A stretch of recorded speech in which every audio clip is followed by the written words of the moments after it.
Yo, this is Rampant Killer already.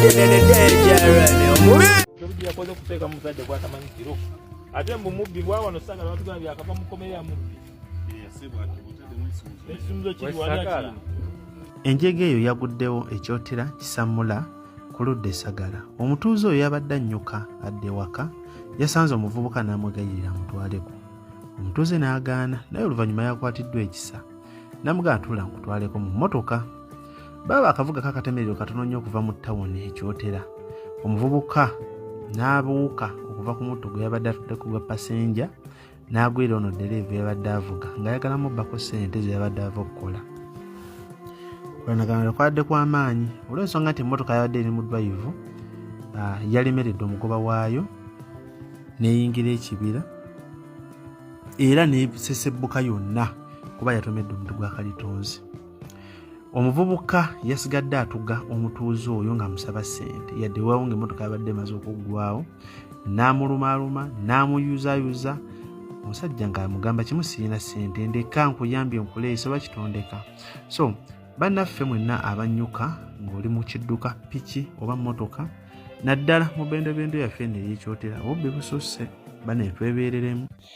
Video eyo ebadde yeeyogerera abantu bangi tuyina nnyo ekisa oba muyina nnyo ekisa ne mwagala okuyamba be mumanyi ne be mutamanyi naye nga mwabo oluusi mwe mubeera ate abatali bantu balungi. Ekisa kissa yes kansubire nti oli bulungi wonna w'osinzidde okuba nga te otumbudde ku PJ The News anka yanyigidde okuwaga te nkutuusaako manyi ennaku zino politics muyitirivu naye nja kufubanga bwe nsobola nyigewoko ku kadde ate ndabe ku nsonga endala ezikwata ate ku bantu baffe bano ba celebrities baffe. Olunaku lw'eggulo toto waffe Little Bad yawezezza emyezi gye 10 wagindaba mami yabadde musanyufu bya nsuso she can't wait ebulayo emyezi 2 baby awukoleki aweza omukana nange ebbanga lidduka batugamba omwana alwa mu lubuto shiba tumujjukira okuzaala wano jojjuzi kakati baby wuyo essaawa yonna agenda kuweza ki omwaka naye nga mami yadde musanyufu bya nsuso era nga gino gye gimu ku mirimu gyagira maaso okuba nga te atuusaako engalo ng'omuzadde.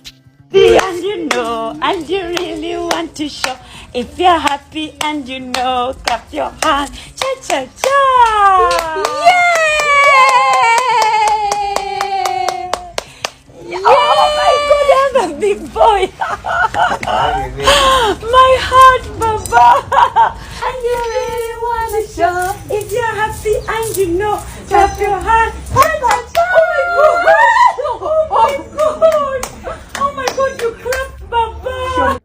Boba social media in-laws oba abazadde b'okumikutu migatta bantu beesibye nnyo ku mukyala amanyiddwa nga Farida Nakazibwe naddala bebbi we ono omuto omwami Makutum nga bagamba nti alina rickets oba kyoyinza okuyita ebitege. Bamuwandiikira message ezo si mulundi gumu sebiri era bamugamba omwana mufeeko omwana mulwaneko. Ono yamuwandiikidde n'amugamba nti mami Farida amagulu ga baby boy please n'ateekako n'emikono egiraga nti nkwegayiridde. Mami Farida n'amugamba tofaayo ngenda kugatemako enkya oba okiwulidde enkeje kini tigakumalako emirembe enkya kangatemeko naye nga kyemulina okumanya nti rickets zino mu baana abato zitera okubeera common naddala ab'obulenzi kasita ziba nga si nnyingi nnyo jako mukula zivaamu zigwamu bw'aba nga alina nnyingi nnyo nga mutuufu oziraba nnyingi oyo mwana alina okuba nga ate akweraliikiriza naye nga bino gwe linda omwana oyo muwemu emyaka 3 okuva kati ojja kgenda omwetegeeza nga takyalina bitege omwana mmuleke.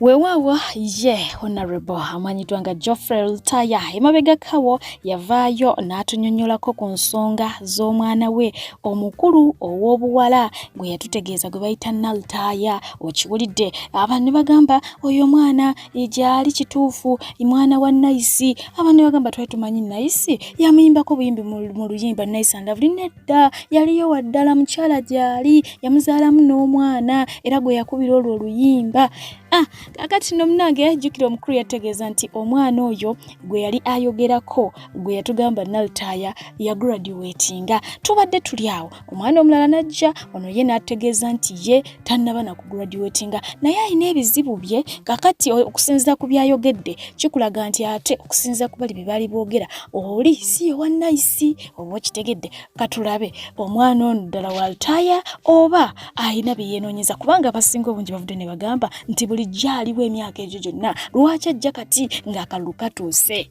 My name is Lutaya. I'm 17 years old. My father is called Honorable Geoffrey Lutaya. My mother is called my CCG. Abanji Gomanyinga, nice and lovely. I changed this one olunaku lwaleero kuli mu video okujja mu media. Zizenga, your last option, your option you can because you have tried everything. Chomanyi, chomuntu chosobola ogezaako nzire kusoma ebikigaanyi. Right now, ndi mu senior 4. Naye sinaba kudda ku ssomero. Ensonga ennemeseza okudda ku ssomero si nti oba njagala requirements, si nti oba pocket money, wabula nsonga ya school fees. Tugenze tuzunze mu makoti nze ne mama wange agezezaako buli kimu yonsome. Era nga bajja mu media kubanga naye waliwo back then when nakolera results ennungi mu P7. Mama wange bwe yajja mu media we bambuuza oba tata wange asasulira school fees because tayagala kuno n'alinnya tata wange kubanga akimanyi alina baalabirira, alina abaana abalala, alina family endala. Tamwogerera bubi, tajjayo mazima nga bwe kiri. Nange ekindese wano si kumuvuula. Nzize wano nengeerire tata wange bambi sandyagadde butakula bino bibuuzo ndi mu senior 4 kale ebirala bireme naye school fees si mungi. Nze ne mama wange tuzunze ku makooti tukubya amasimu tuyize mbe tumanya abayinza okutuukako enkukubidde ngezeza kufuna amasimu g'abantu kukubu bandi bonna nkukubire kasitoli eddoboozi nga lyange ng'ojjako naye bambi nkwegeeridde nalina omutaso okuntu waba yenga omuntu oba katabulabi information eri mweno video mukimumpeereko nsaba ku school fees. So omwana oyo atugambye nti yo one nice and lovely, kitegeeza oli ate ye gwe yali ayogerako si ono, kubanga oli ya graduatinga kati mwe abaali bamanyi nti oli gwe yali ayogerako yo one nice, kitegeeza mwali mwerimba. Naye nga ye omukyala amanyiddwa nga Cinderella Babe ku nsonga z'okubanga te tutambuza olugambo wano nawale nti yayawukana n'ekibabe yavuddeyo n'abategeeza nti ye akyaliyo akyafumbira ddala, only that omwami abeera busy ate takakalabiza nnyo wano mu ggwanga Uganda, abeera nnyo ku nnyonyi okiwulidde. So ne ku lw'ensonga eyo tekitegeeza nti baayawukana, weebali era buli kimu kiri bulungi nnyo magida sana. Naye nga ku nsonga y'empeta okubanga munange babagatta naye ate empeta tagirina ku ngalo, yatutegeezezza nti empeta baakola ki, bafanzi baagibba. Naye ng'ekyo kitadde ku mabbali, simanyi oba empeta omanyi siri muntu nnyo wajjwa, era ndowooza empeta eyo ne wendibanga nkubiddwa ekidaala kiriba kizibu ate okubanga embeera nnyo ku ngalo, kitegeera mulimu oli gw'olaba nga yetegwa oba mwami oba mukyala ng'agirina era ng'agikuumye. Bannange mbatoowera salute nze eyinza okumbulako mu ddakiika 2 nepakula nepangulula. Anyways, byebyo sindi ebyagenze baso kwanga ate atutegeeza. Ate nga ye YouTuber amanyiddwa nga Shalom Kawesa, yes watyo oluvannyuma lw'okulaba ekyabadde natete yavuddeyo n'awandika n'agamba no school children, no food, no free transportation, just souls thirsty for change. Oba kitegedde teri kubawa mmere, teri kuleeta baana basomero, teri kubawa byakulya, teri kubawa byakunywa, teri kubawa sente za transport, teri kubawa sente za kugabana, just myoyo giri awo giwulira ennyonta yaki y'enkyukakyuka beerese bokka tebaalidde beepakidde okitegedde. Anyways, bwe njogera ku Shalom sigina kwanga atendekayo emboozi ye wadde ng'eyiseko ennaku omwami ono yavaayo recently n'agenda maaso kubanga ate akoona ku mboozi ey'okubanga yali akabasanyizibwanga era ng'agamba nti omuntu eyasookera ddala okumutunuza mu mbuga za setaani yali muganda wa maama we, sister wa maama we. Mu Buganda ffe tubeera tubayita maama muto, okitegeera. So mu mbeera efaananako bw'etyo agamba omuntu oyo yamutandisa ebintu ebyo ng'akyali muto, myaka 8 myaka 10, naye agamba singa maama we teyabitegeera ekintu oli yandisigadde ng'akikolera ddala. Kakati nno tuyina nnyo omuze ogw'okujja wano ng'abaana ab'obuwala barepingiddwa oba nga batusiddwako ogw'obulisamanyi. Naye kambabuulire abakyala abangi bali eyo balina emizeegi emibi, baddira abaana b'abandi abato ne bazanyisa bususu bwabwe ne beekolera ddala obusolosolo. So bambi bw'eba justice einaggwa ku sayidi zonna, ku sayidi ya boy child n'eya girl child, kubanga n'abaana ob'obuwala waliwo bano be tubeera nabo ab'ewaka be tuyita ba maid, abo balina emizeegi nabo ne bazanyisa. Era bamaama mugamba nnyo omwana w'obuwala omukuumirangako eriiso n'omwana ow'obulenzi muteekeko eriiso. Kyenjawulo ekiriwo nti bo abalenzi tebatera kwogerayogera, abawala tutera nnyo okwogerayogera. Bwe yenjawulo eriwo oba okyudde naye nga bangi bali eyo babakolako ebikolobero. Weewaawo ye omukyala amanyiddwa nga Nampera yatulaze ku transformation yasooka eno akawato, kati abantu n'akabina bakakubamu ebituli bagamba akabina kano kandiba nga tekali ku nakyo. Engeri Nampera ono gy'abeera akanikibwa buli ssaawa abeera kuba makanika ne bamutunga eno ne bamukola fitting wano na wali. So bw'atyo yagenze maaso okubanga ate amabeere agakendezaako. Kaakati nno ye mwana mulenzi amanyiddwa nga Dennis Duke n'agamba ekyamazima kiri nti Mukama tumuveeko kubanga ye byagumiikiriza bingi. Waliwo oli alaajana nti nze nina obubeere butono, Mukama yanimpadde ku bbeere ddene, kyokka ate ono ayina eddene adduka bagende babeere ng'ate bakola ki, balikendezaako. Kwegamba ebintu byo bwe bityo. Bugembe yakugamba toyinza tuula Mukama w'atuula. Okiwulidde? Ono asaba mwana, oli ata yeevuma baana obuvunaanyizibwa bumususeeko n'agamba yagaana. Ate ng'eyo mukulu amanyiddwa nga Patrick Mukasa avuddeyo n'ayogera ku bulumi boyfriend ali puwa bw'ayitamu. Agamba nti boyfriend ali broke yakyasinza okuyita mu bulumi bw'otategeera, abeera ne kaana kawala akaagala naye nga tetasobola commentainga naye nga ku mutima awulira akola ki, ayagala akaana kawala. Oba oli awo akaana kawala ogenda okkalengera kali mitala w'amayanja, kali mu 5-star hotel, okimanyi bulungi nnyo, si gwe yakagulidde tiketi, si gwe yakataddemu buli kimu, naye muli n'owulira nga oggwerero gwawo obirabira ku status. Okiwulidde? Naye nga naawe okimanyi nti omwana ow'obuwala oyo sente ezo tayinza kubanga azirina, naye najja era nasigala nga akukonvinsinga nti munnange namanaginga okusevinga, so nasazeewo ngende ne ba girls. Kakati obulumi omwana w'obulenzi oyo bw'abayitamu toyinza kubugeraageranya. Wali mumanya nti wandibaawo omugagga akola ki, akandiira. Naye nga ye omukyala amanyiddwa nga Amuzaalide yes okuva mu ggwanga erya Kenya ngono TikTok era nga bw'ati bwe yakola erinnya. Omukyala ono azaaberanga n'emiswiba sigumusa ebiri era nga wetwogerera nti ebintu bye bimu omuli ennyumba baabitadde dda katale bisobole okuba nga ate bitundibwa olw'abo abakola ki, abamubanja. Kuno sigwe mundo ogusokedde ddala omukyalo n'okubeera mu ssaaga ezifaanako bwe zityo, tava ku nnyonyi, tava mu bulamu bwa bbeeyi. Naye ng'okusinziira ku bana Kenya bagamba nti ono ssente ezisinga yeewola neewola, asobola okwewola obukadde 5 asobola okuba ng'agenda e Dubai. Oba okiwulidde? Weewaawo bo bazira kisa bavuddeyo batandise okuba ng'ate bagamba nti twekolemu omulimu ye waffe tusobole okuba ng'ate tufuna akasente tumusasulire amabanja ago ebintu bye byagala okuba ng'ate bitwalibwa. Munnange bikole ki? Bisigale. Mwana muwala Ruth Kuganja yes yono gwe batuuma erinnya ne limwegaana. Omwana ono awanjagidde ba social media in-laws enfunda eziwerako ddala okumwagala bamwagale bamuyisaamu nnyo eggaali, naye nga ku mulundi guno akutte ku mitima gyabwe. Weewaawo abamu bagaanye oluvannyuma lw'okuba nga avaayo mu interview emu mwakulukusizza ne ku maziga ng'agamba nti birthday ya maama we eri gye twalaba eya surprise Becky gye yamukolera mugijjukira bulungi nnyo gye yategeka nti munnange naye yabirabira ku mitimbagano, teyamanya nako nti maama bagenda mutegekera birthday party, agenda okubiraba nga tebaamuyise tebaamugambyeko nekimukuba wala nnyo. So muli yeebuuza kiki yakola baganda be okubanga tebaamutegeezaako goki ku nsonga eyo. Weewaawo ebirowoozo by'abantu nyera kubanga ate mbikuyisizaamuko. Waliwo abalowooza nti oba oli awo engeri gye yayingira endongo n'atandika okuyimba sisita we alabanga eyamuyingirira mu ngeri emu bendera, kubanga n'abamu bagamba tebalabangako Becky ng'apromotinga ku music wa Muganda iwadde okuba ng'amupushingako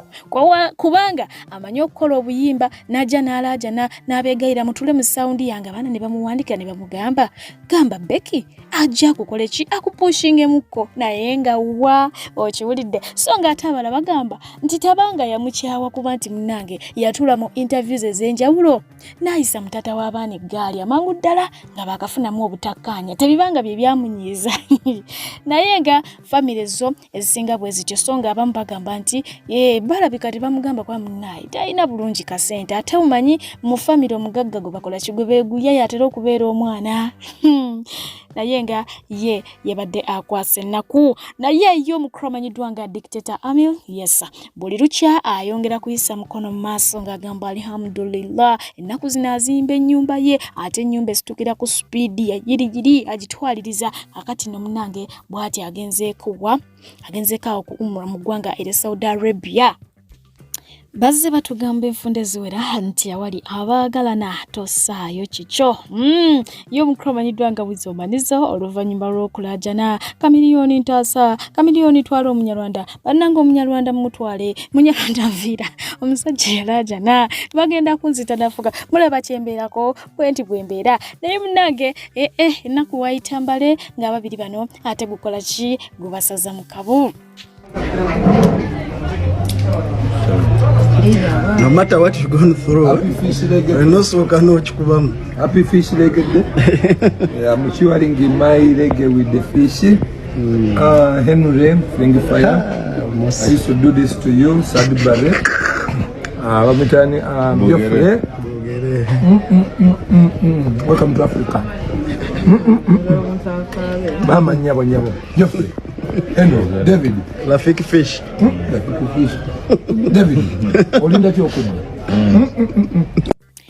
Wiki ewedde omukyala amanyiddwa nga Rihanna yazaala anaza bebe era yaweza abaana 3 omukyala amanyiddwa nga Lydia Jasmine yagambye nti kakati ali very inspired n'omukyala ono Riri era agamba nti bw'anaatandika okuzaala tagenda kuzikiza tagenda kussa mukono omwo mwagenda n'okuzaalira abalongo okitegedde every year ayina okubeera pregnant ate nga ye Karona Ntongo avuddeyo n'abanga ate awanjagira abaami bagezeeko kubeera present mu bulamu bw'abamaama be babatisse embuto kubanga agamba nti akaseera ako ke kakyasinza okubeera akazibu ddala so munnange omwana w'abandi tomuleka kukola ki kukayitamu yekka okiwulidde mulimu abasesema bw'atuuka okusesema nga yeetaga kabaketi dduka oleete okitegeera mulimu abakaaba omugongo oleeta kakyapa mbalaasi mulimu ayoya nga yayo yabuuji oba wakabutuusa ate nagamba buunya bubi okitegeera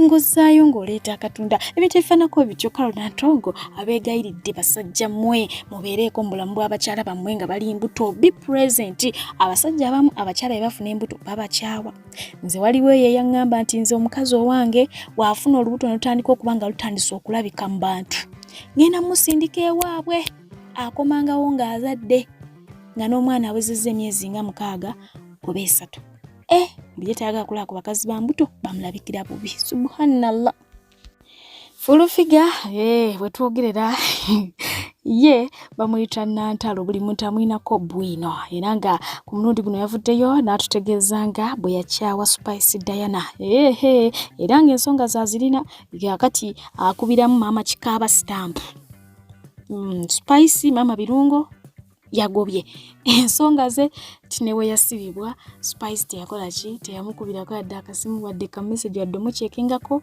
ate nga ye yabeerawo nnyo mu nsonga za Spice ez'omwana oli eyafiira ku kikomera kyani kya Spice so agamba ebimu ku ebyo ebyamukyaya namukwaya nali njagala Spice dano bulamu bwange bonna nga Spice wange tasobya nolwe bamusibako okutta omuntu nasigala ogwo nasitandinga ku kigambo kyangu omuntu ogwo nagijayo fact nembagamba ngenda kuwona pak nyensategedde amazima abali bagala okuta Spice nga temugamba mbu yassa omuntu naye nakyewuunya nnyo even okunkubira essimu even a call can you imagine even a call oh my god even a call are you sure you are my friend ngokera kumacha kugamba nti I'm your friend are you sure I'm your friend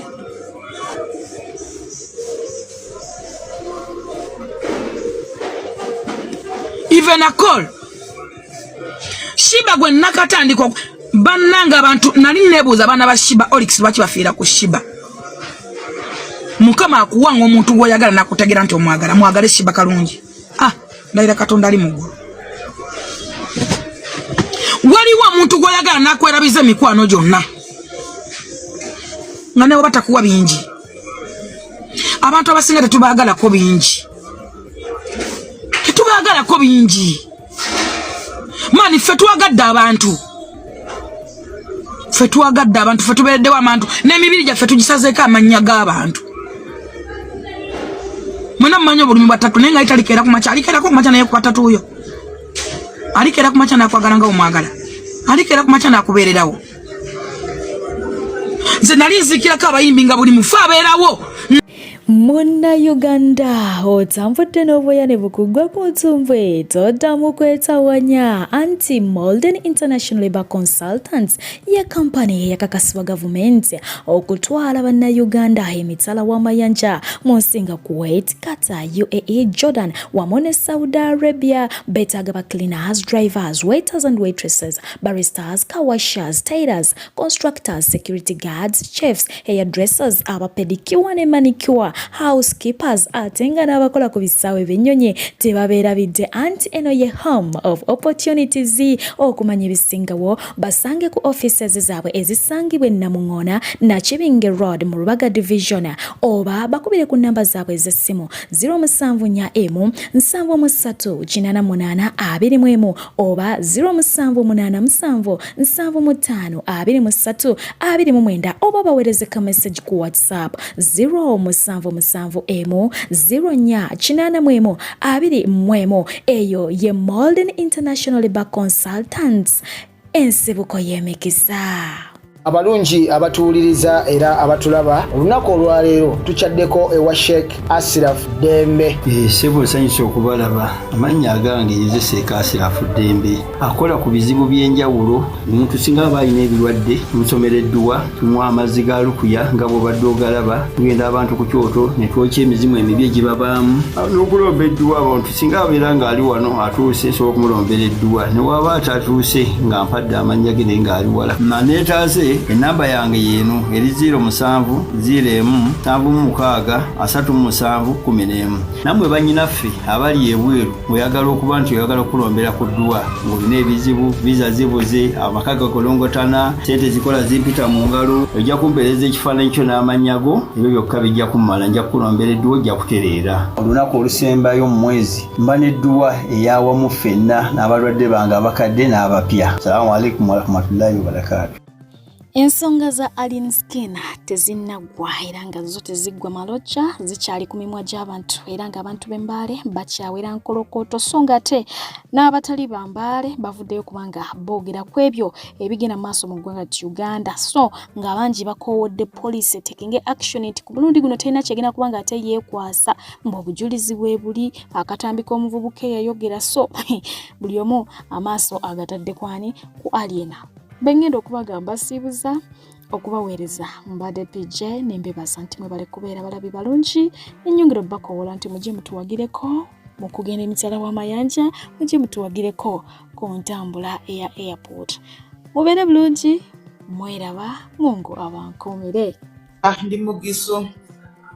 Simanyi bulungi Oluganda naye njagezaako lwakuba nti Oluganda tebalusoma busomi. Abanange Alien Skin weebala omulimu gw'okoze era weebalire ddala taata, naye ky'olina omanya mu Uganda yoona abagisi be basinga obukambwe. Muleke abateeso bakyoli baki, fe abagisi be basinga obukambwe, oba mukazi oba musajja. Era ky'olina omanya Alien Skin saawa yoona kaweddemu dda. Fwe Bugisu bw'ota omuntu naawe bakutta. Yes.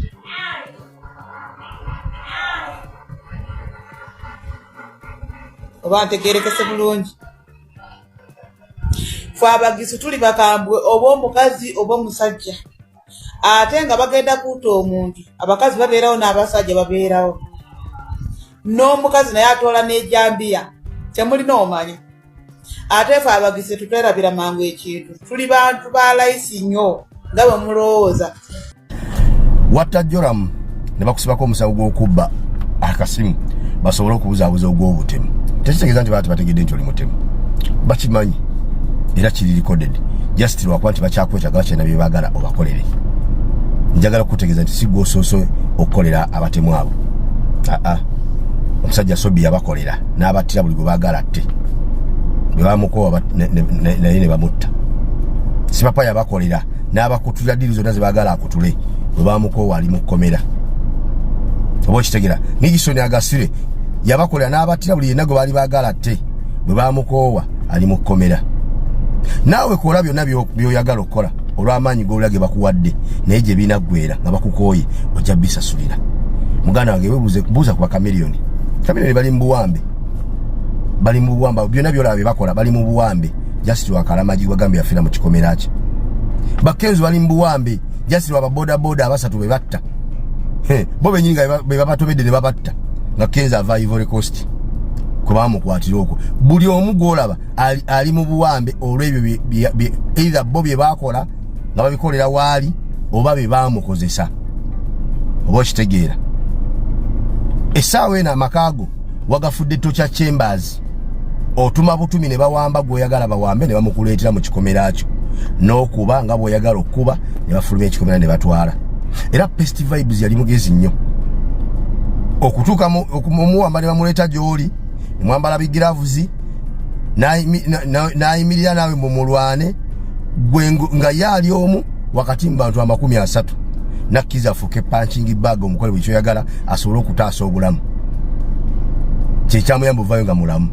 oba kano kasajja katukayagadde kwerwanako bambi kataata ebyaddiridde kati yafuuse mugenzi ekirungi taliko kwebuuza nti yafiiriddewa ani yamusse bamukoze eki vidiyo yagirikodinze akyali mulamu nanyonya bulungi babu eyamuwambye waje yamusanze na butabe yalimberimbye abantu n'amuleeta mu Tocha Chambers mu kikomera kyo abamukubye bonna n'aboogera mpaka ku yagenze mu ddwaliro bamugamba tebasobola mujjanjaba omusayi gwagenze muki mu bongo essaawa eno maiti mugenzi nze oyo mwana mbadde simumanyi namumanya bamaze namubika ne munoonyako ndabe naye nalabye omwana ebyadde akola ningamba Katonda wange fana tusase tukyuse gavumenti nga mulina gavumenti esupporting aba artist gavumenti ekolera abannayuganda era efaayo bakulaakulanya oyo omwana ku byabadde akola nga bwe nabirayo ku peegi ye abadde yeetaaga kubanga ne gavumenti emusasula omusaala olw'ebyo byakola nga gavumenti erina omukwata emuteeke mu kifo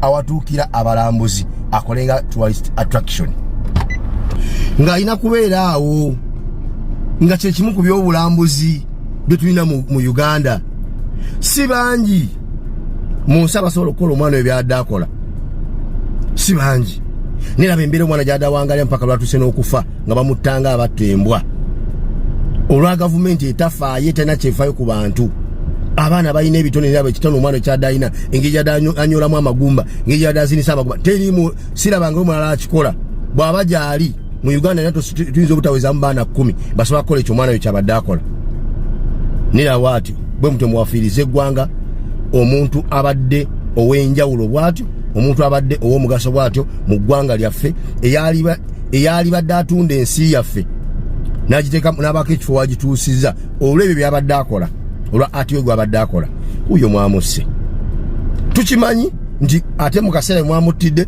webasinga obbaagalira ennyo olw'effujjo lyammwe kuba baagala bakozesa mu bino ebiseera ebyakalulu era bayinza obutabaako kye babakola ne babireka ne bigendera awo mu malo bayisa mu mbeera eno ey'akalulu naye tebiggwa bwe bityo tayimu ey'okusasula gyeri ekirungi gavumenti egenda kukyuka ife abajja mu buyinza tuli bamazima na bwenkanya olina okuyimirira mu kkooti onnyonnyole abantu abo abafiira ewuwo kyekibatta otubuulire amakaago gaafuuka Tocha Chambers era watandika ddi okuwamba abantu nga babaleeta ewuwo n'okuba buli gw'oyagala ne baleeta n'okuba mu kikomera kyo oyinza olaba ng'obikola essaawa eno ng'obikola mu maaso g'abasajja bamuhumuza abatemu ba gavumenti abamanyikiddwa obulungi naye oyo abazze kufuna bujulizi na bukakafu ku ebyo by'okoze enkya bwe yagenda okukulumiriza ekyo beera ng'okimanyi. Bannayuganda bannange first of all, ntuso okusaasira eri family y'omwana ono, this young soul that was cut short. I am having a lot of pain, a lot of questions in mutima gwange. Where is our country heading to? Eggwanga lyaffe lino liraga wa? Obuntu bulamu bwalaga wa? Where is humanity? Where is humanity? For the first time, I do not want to fear anything or fear any man. I want to see justice prevail. For the first time, nze ndi muntu wa mirembe. Saagalira ddala kubeera mukerere n'omuntu whatsoever. But ono omwana ayina maama we, ayina famire ye, ayina baganda be. Ayina omuntu abadde amwenyumiririzaamu, kale ayinza okuba omu oba babiri. Nga naawe bw'olina abakwenyumiririzaamu, gwe avunaanyizibwa okuba nga wamutusizaako kino ekintu. Lwaki Munnayuganda munno omutuusa ku ekyo? Who are you? Who do you think you are? Sisalira musango muntu yena waneeno, nze am a law student, nkimanyi bulungi nti until reasonable doubt okujjako ng'omuntu ali proven guilty, that is when they are liable, that is when webasobola okumutwala ne bamusalira omusango. But at least I watched a video ng'omwana ono alumiriza ng'akakasa ebyamutuusiddwako, only for him to die few hours later. We won't forever be there shouting, government, where are you? Police, where are you? Abo buyinza muri ludawa. Sometimes I think, I don't know, tukole tutya. Watch, eggwanga lyaffe liragawa. These things going on are going to affect tomorrow your relative. Enkyajja kubanga muganda oyo atuusiddwako kino, obanga yenze, obanga yeggwe, and people will still keep quiet about it. Is that what you would want? I feel hurt for this boy. I feel very, very hurt. And nsaba yenna asobola okunyamba okutuukirira maama we oba famire ye bangambye wambale. Please give me the information in the comment section. Tulabe, because one day nabuuzaako omuntu omu ku bantu abali mu buyinza waneeno mu government eno, ne mubuuza naye mmwe ebintu ebigenda maaso mubiraba. Abantu ne babba ne babulawo ne badduka, ono nakuba ono ne musirika. Nangamba Mr. JB, naffe twagala emirembe naye tewavaayo bantu bavaayo complaininga ku misango egyo gye mulaba. So this time round, I want at least to see the case come up. I know nti waliwo a certain group of people abagenda okujja with all kinds of insults kweno video. It is well. It is well. But take a moment after insulting and shouting, otuleweka mutima gwo weebuuze naye nga nzize mu mbeera zange ez'obuntu bino ebikolwa byempagira nandibyagaliza muganda wange, nandibyagaliza omwana wange, nandibyagaliza mukwano gwange, wadde omuntu oyo gw'owagira ng'omufiirako eryo ddembe lyo. But ebyo ebikolwa bye bakola gwewandibyagaliza omuntu gw'oyagala ku mutima gwo. Tuddemaako obuntu, tuveemu amalala gano ag'ekito, tukule. Tekikufula wa kitalo nnyo okuhatinga someone. Actually, strength is measured in the ability gwe okwecontrollinga at your highest point of anger. Ne weefuga n'otakola kintu ng'ekyo. Awo wetulabira omuntu ow'amaanyi era obuvunaanyizibwa. So si mu kugenda ng'okuba buli omu, ng'ovuma buli omu, ng'owemula buli omu, ng'olwana na buli omu. Shame upon you. You're a disgrace to this generation. You people are a disgrace to this generation. I wouldn't want my child or anyone's child to grow up seeing monsters like you live among us and walk scot-free. May justice prevail. This time around, I am a law student. I am going to try my level best to see that this child that lost his life gets justice. And I call upon everyone that is willing to help me in this cause. Let justice prevail. Let sanity get back in our society. Let's stop seeing stupidity go on and we only keep quiet because we feel it is none of our business. This is our country. This is our country. Today is that guy. Tomorrow is another one, and tomorrow is the other one. Shame upon you, hooligans. Shame upon you. You're such a Nina abantu abasukka mu bataano bendabye nga bakaaba ku alien skin. Omutima ne gunnuma. Ne mpulira nga nnyolwa. Naye ng'ate nze ensonga lwaki nnyolwa. Nnyolera ku abo abali mu kukaaba ku kintu ekiteetaagisa.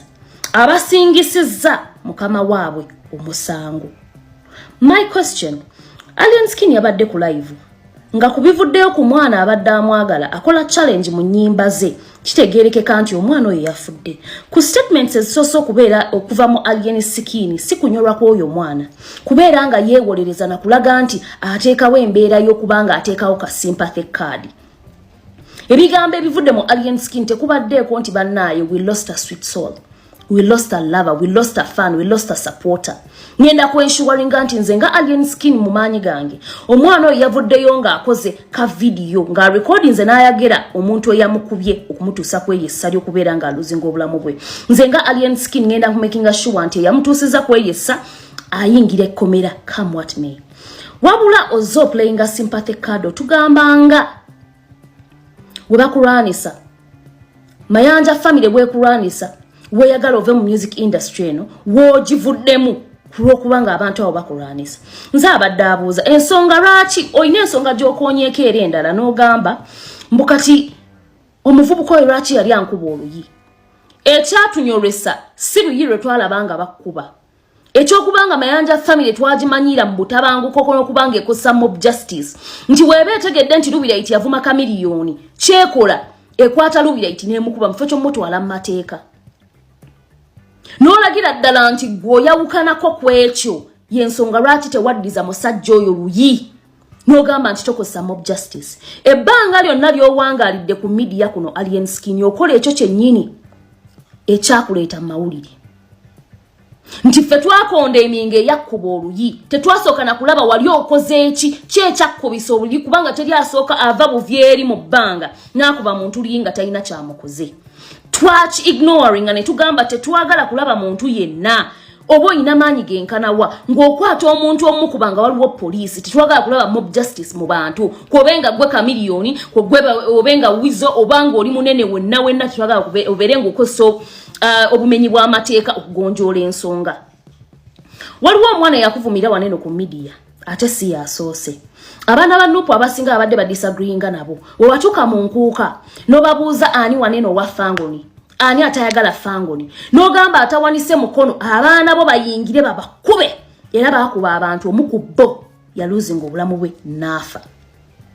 Ntegeerekese. Waliwo omuvubuka omupya ono wa Nupu abadde era ng'abavuma ng'era naawe abaana bo bwe bavuma nti si kya bulijjo. Gwe ng'eyali takwatagana na birowoozo by'oyo eyakkuba luye yakuleeta mu media wandibadde ogamba nti poliisi omuvubuka abadde nga nvuma n'oleeta ne evidence kuba kiraga nti information ebadde ekutuukako nti watuuse ne ku seeri mugamba waŋŋamba oyagala kunkuba yambala ebigloves tulwane. Wamuzeeko ng'omukapika bikonde yavuddeyo komanda mudogo amuzimbizza eriiso ng'amukubye akabedo ng'azimbulukuse yenna. Ebintu byennyini ebyakuleeta ebyaleetera abantu okukwagala n'okuteekako sympathy nti omuvubuka omukakkamu atalina kyakoze abaana abo bafamire y'amayanja babi nnyo lwaki bakubye omuvubuka byebyo byennyini by'owangaaliddemu. Okubya abakazi Namukasa oba yali omu ku bakazi be wakuba empi ne mubakuba ne ku mabeere abaana bo wa recording evidence yenna tumuyina oyawukaniddewo kyekikwawula ne Mayanja family nti gw'ogisusse nako. Obulamu bw'abantu bubuzeewo abantu ne bafa osobola turecordingira abantu abajja ne bakulumba abakulinyisa ennyumba ng'alina ku luggi lwalingiza waati tewasobola kutuwa footage wa Joram ng'emmotoka ekkirira okumukola ki okumutugumbula yakubula naye wa footage yenna buli kamooli ku fangoni buli kintu footage wa Joram yennyini ow'okumurecordinga ng'emmotoka yakamukona at least twandimulabi yonna yabula. Ogamba abaana beeko kye bakola ng'olina obuzibu bw'otuukibbwako wakola ki nga Joram eyali ku ggaali yo eyakwagala ennyo afudde kale wandivudde mu music nga wogamba nti wali togenda kumalako 2024 kulw'ensonga zino na zino kubanga abantu baali bakulwanisa ogenda givaamu ng'omwana omulala afudde kwabula toyina kyoyogeddeko in his memory toyina kumwebaza kw'omwebazizzaako in his memory nti bannayo omwana oyo anwanidde nti bannayo omwana oyo abadde akola challenge nti bannayo omwana oyo anjagadde ovuddeyo kutugamba nga wogenda okuva mu music industry kubanga bakulwanisa. Why are you acting guilty when no one is pointing a finger on you? Kale yes, people are speculating. could have been alien skin. Naye omufu yalesewo evidence je entandikwa egamba nti babu ye yankubye gwenga alien skin wobaddala kituufu toli mwaba ababadde mu lukwo olutugoyo omwana olumukuba ekyamutuusiza n'okubeera nga aluzinga obulamu bwe wandivuddeyo n'ogamba omwana waaba yagambye babu ngenda kumakinga sure babu mukwata ne mwetwalira ku poliisi n'asaavinga oli mutuwoleza mayanja family ekulwanisa bino ebintu byatuukawo ku fangoni kyogamba mayanja family ye yatuma babu agende banona omwana yonna gye yali bamuggyeko essimu bamuggyeko omuzindaalo gwe bamukube ku bonnaani kamiliyoni babu atuwa obujulizi agambe nti bannaye kamiliyoni ye yantuma mayanja family yakutumya okuboya omwana wa Nupu gwoyambalidde gloves n'okubakuba ebikonde papa ne mu recording ne mututeera nayo poliisi ye Uganda neeraba neefuna n'amaanyi agakutwala ku lwale za Museveni ogenda onoonyeze Museveni akalulu nga gwe wennyini weewaddeko obujulizi nti mwawambye omwana ne mumuyingiza fangoni ne mumukuba n'avayo ng'azimbye n'omukuba gwe wennyini ebikonde n'obuta poliisi eyo yennyini gavumenti eyo yennyini neekuleka n'otaayaya bebe kulu otuwanga waneno analysis ku bikibbo biwayini byabayogedde n'otulaganga watasobola kumalako n'otulaganga waali omusiru tewasobodde kulaba bwoyo obusiru bwoyo gwe wabadde otambula naye era ng'omuprotectinga eyabadde yakapostinga video ng'alina omwana gwagunjula wabula be babadde balina be bamugambako eyo gye mwabadde mulaalezamu n'ovayo n'omuprotectinga nnyo ng'olabira ddala kya muwendo. My question is, why are you guilty when no one is pointing a finger in you? Omwana afudde, yes afudde. Etutuyambyeko tafudde enfa ya Joram. Tetujja kumanya oba Joram yeetuga, oba mwamukuba kibooko, oba motoka ye yamutomera, Joram teyatubuulira. Tosobola kuwoza na mufu. Naye ono omufu kyatuyambyeko era ekyenjawulo ku ye. Yafa ayogedde ani yamukuba. N'abeera specific n'agamba yes bantu wala ku fangoni. Bwe baatuukeyo omuntu eyankuba ekikonde kye nawulira baali bamuyita baabu. Okozeewo ki before nga tonnasaba bantu nga ofudde ng'otuusizza okufa nga bakutugumbudde oba ng'olina kyonna ekikutuuseeko baako kyokolera banene ababadde bakwagala era abafudde in your name, in the name of protecting alien, in the name of being fans of alien, in the name of loving alien. Okozeewo ki nga gwe tonnasaba balala babeeko kye bakola.